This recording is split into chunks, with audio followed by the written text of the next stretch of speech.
Yeah. Great thing to log on to.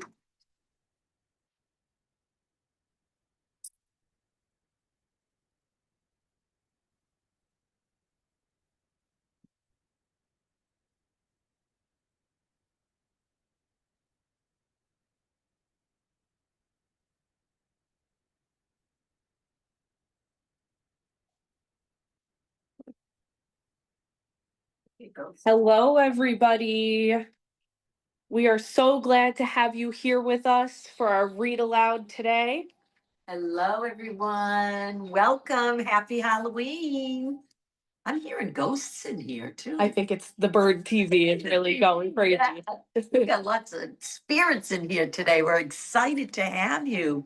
So welcome to Nurture Animal League America in our New York City room.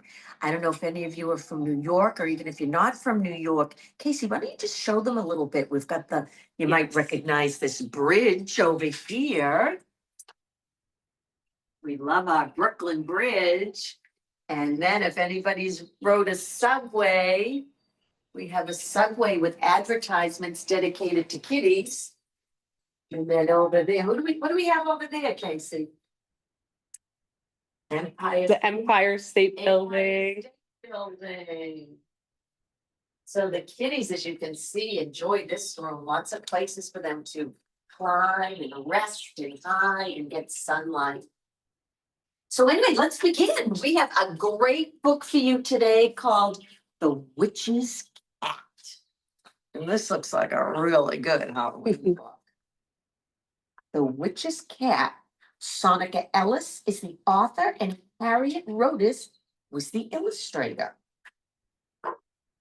The Witch's Cat. In the small town of Salem, and Salem is in Massachusetts, that's a real city. In the small town of Salem lived a cat named Pepper.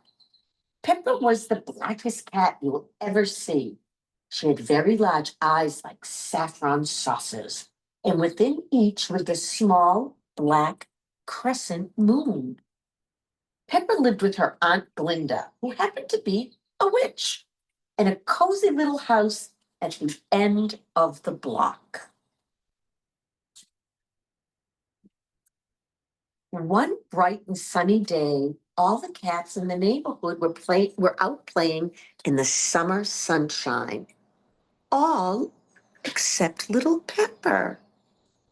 Oh, how do you think little Pepper feels all alone, watching others play without her?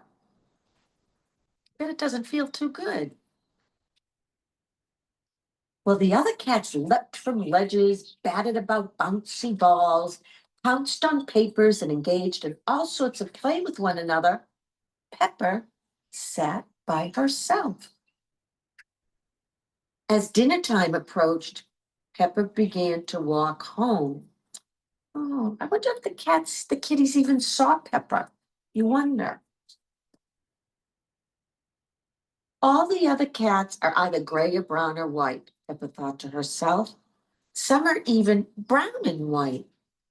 Maybe she thought they won't like me because I'm different. Pepper was very sad. Oh. When Pepper arrived home, she saw her Aunt Glinda sitting at the kitchen table. Aunt Glinda loved Pepper very much. You could tell right away Pepper was upset. How do you think the aunt knew? Look at Pepper's body language. Does she look happy? What do you think, Casey? I don't think she looks very happy. No, I don't either. How can you tell? How can you tell? Her ears are pointed downwards. You can see she looks very sad. Yeah. Her eyes, right? Her head, the body language. Her body language is telling us that. All the other cats play with each other and have fun all day, but no one seems to want to play with me, said Pepper sadly. Maybe you could cast a spell on them that will make them like me, cried Pepper, looking up at Aunt Glinda with her big crescent moon eyes. You think that would be good to cast a spell? Mm. Now, Pepper, said Aunt Glinda, You know, we don't use magic on others that way. Well, said Pepper, not ready to give up just yet. Maybe you can cast a spell on me so that the other cats will like me. Aunt Glinda sat quietly for a moment before replying. Pepper, sweetheart, she said, I'm not sure that's necessary. Please, just this once.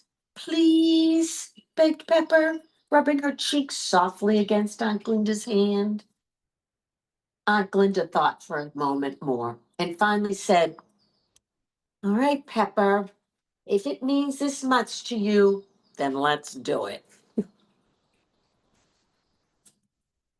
Aunt Glinda put her dusty old spell book on the kitchen counter and started brewing a potion. She filled a large cauldron with some bright colored liquids from several different jars she had taken from the shelves above the sink. As she added the different ingredients, she spoke. An eye of newt and a dash of rye, the lace of a boot and a mother's sigh, bat whiskers cake and gold dust pie. Friends, you shall make me be true when you try. Oh boy, what's going to happen next? After she had finished, Aunt Glinda used a wooden spoon to feed Pepper the potion before reciting her spell once more. Pepper excitedly lapped up the green mixture with a smile on her face. There you go, little Pepper, said Aunt Glinda. It is done. Tomorrow morning, I want you to simply walk right up and introduce yourself to the other cats. Pepper was so excited she could not wait until the next morning. Thank you, Aunt Glinda, she purred before falling asleep. I bet she couldn't wait till morning. I wonder if she slept. I wonder if she did sleep. The next morning, Aunt Glinda came downstairs to make breakfast, but Pepper was too excited to eat and was already at the door waiting to go outside.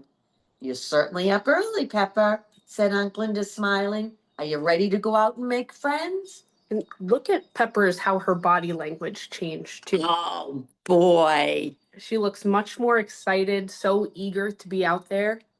There's hope, Mm-hmm. right? Her aunt gave her hope, Yes. and that makes her happy for all the possibilities. I am, exclaimed Pepper excitedly. And with that, Aunt Glinda let Pepper out and watched as she raced down the block to where the cats were already playing. What do you think's going to happen? Pepper approached the other cats confidently and said with a smile, "Hi, my name is Pepper. Hi, Pepper. I'm Snowball. And this is Calico, Jasmine, Ollie, and Murphy." How do the cats look?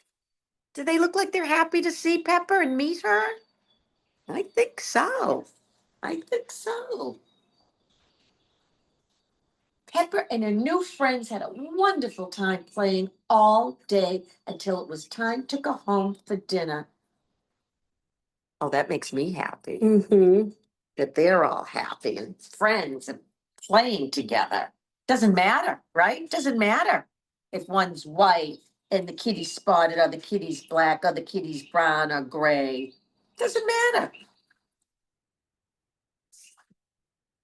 It was fun playing with everyone, said Pepper happily. It was fun playing with you too, Pepper, replied Snowball. I'll see you tomorrow, shouted Ollie. Goodbye, Pepper, said Murphy.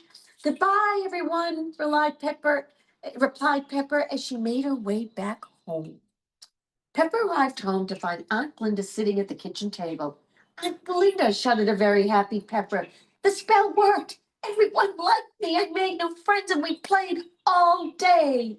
I'm glad you had such a great time making new friends, Pepper, said Aunt Glinda, smiling. But come sit with me. I have something I want to tell you. Mm-hmm. I think she's going to tell him. I think she's going to tell Pepper. I kind of have an idea. Let's see if I'm right. I'm not going to say anything, but let's see. Your spell worked, Aunt Glinda, said Pepper. I made friends with Snowball and Murphy and Calico and Pepper, sweetie, said Aunt Glinda. The truth is, I never really cast a spell on you, Snowball, and the others did not like you because of some spell. They liked you because you let them see who you are. You see, Pepper, it is not important if you are a black or gray cat or any color cat. What is important is that you just be yourself. So I never actually needed a spell at all, said Pepper. That's right, Pepper, said Aunt Glinda, petting Pepper's head softly. Now, how about some chicken and rice for dinner? I learned a new recipe. Yes, please, said Pepper happily. And with that, both Aunt Glinda and Pepper enjoyed their dinner, both having learned something new.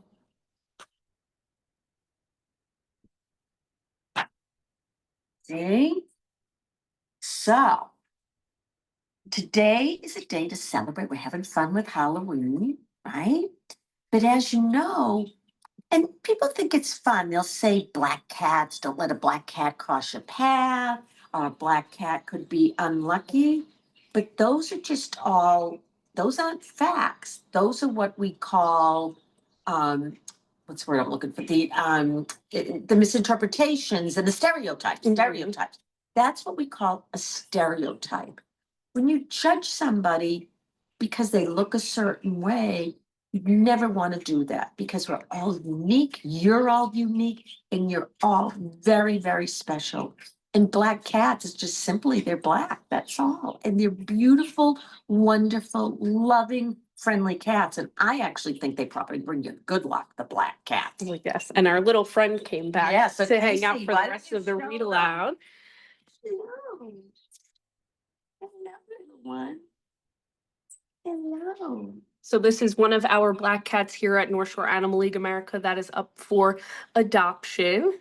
Here, let me find out what his name is. Let's see. In the book. So we have a book. Alan, what's this kitty's name? Do you know offhand? Hold on. We have to look in the One book. of the many. Yeah, We got a little. we have books in all the rooms I gotta take care of something. with information and on all our kitties. See, look at Casey, maybe you want to just show. Mhm. See, this is every kitty that's in this room. And it tells about the kitty, their personality, what color they are, if we have any background on them. It's all So about. this is Walter. Walter is 5 months old. Yeah, he's a male. Mm-hmm. Oh, and he's a double adoption. Tell them what a double adoption is, Casey. So a double adoption means that if you did want to adopt Walter, he has a buddy that needs to be adopted with them. And the reason why some of our cats and occasionally some of our dogs are double adoptions are because those would be bonded pairs They're together. brothers. Mhm. Oh, they are They're brothers. His brother is Jesse, and I think that's Jesse right there. Let's see. Let's see. Double adoption. Jesse. Walter. Oh, no, it's Jesse, black. I think, is Yeah, up top. there's Jesse. Yeah, up top. Jesse was the video we started with in the beginning. So the main reason why we do it too is because separating animals that are bonded can cause them a lot of stress. So when they do get adopted, we want to make sure that they are in the least stress that they can possibly be in when they're going into their new home. And it just says there's nothing bad about adorable brothers. Walter and Jesse's relationship, they're pure magic with energy completely balanced between them. They've been a wonderful source of tender comfort while they take on the new world of inside living. These local kittens share the most endearing relationship, often stealing, re-energizing cuddles before launching into their next adventure. If you'd like to test the chemistry between Walter and Jesse, ask about joining them forever. So it sounds like they might have been feral cats. Very true. Which shows their resiliency too, coming in here Mhm. and adjusting to being in the rescue and adoption center. Yeah. So we want to thank you for joining us today. We really love having you and being and sharing Halloween with you. Are there any questions? Let's see, do we have any questions? Hey, buddy.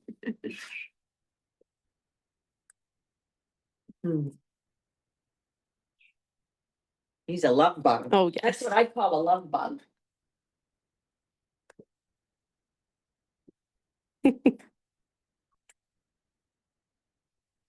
Any questions, Casey? Nope. No questions. All right, well, everyone have a ball, trick or treating, don't eat Yes. too much candy, and be safe out there. And till next time, our heart to yours. Bye-bye. Bye.